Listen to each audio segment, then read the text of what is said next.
జవాబుదారీతనం మీద జవాబుదారీతనం అంటే ఎట్లా ఉండాలి. ఈ రోజు చేపలు ఈ సంవత్సరం పోయిన 10 సంవత్సరాలు చేప పిల్లలు 1,00,000 అని చెప్పి 1000 పంచలే 1020 చెరువులలో. కానీ ఈసారి చేప పిల్లలు ఇవ్వాలి. రాష్ట్రంలో మొన్న నేను మంత్రి ఇచ్చిన తర్వాత మొదటి కేబినెట్ లో ఏం చెప్పినాం, ఈసారి 19 కోట్లు ఇచ్చినా అన్న బడ్జెట్ మధ్యలో ఇయ్యరు, మరి ఏం చేస్తారో నాకు తెలియదు. 73-74 సంవత్సరాల ఈ స్వతంత్ర భారతదేశంలో లేదా సమైక్య ఆంధ్రలో తెలంగాణలో చేపల కులమోనికి చేపల డిపార్ట్మెంట్ అంటే మంత్రి ఎక్కడ ఇయ్యలే.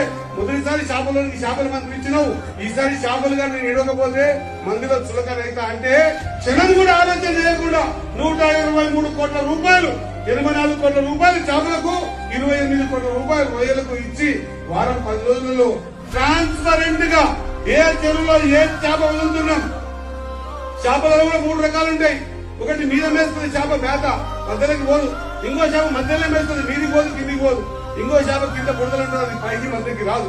ఈ 3 చేపల్ని ఏ విధంగా ప్రపోర్షనేట్ లో ఇవ్వాలనే ఆలోచనతో ఆ ప్రపోర్షనేట్ లో ఖచ్చితంగా 46,000 చెరువులున్న మన రాష్ట్రంలో 26,000 పెద్ద చెరువులు మన రాష్ట్రంలో ఖచ్చితంగా ట్రాన్స్పరెంట్ గా ఏ చెరువుకట్ట మీద బోర్డు వాపుతాం. ఆ చెరువుకట్ట పేరేంది, చేపలు ఏమి ఇచ్చినాం, ఎన్ని క్వాలిటీలు ఇచ్చినాం, దాని ఉత్పత్తి ఎంత అవుతుంది.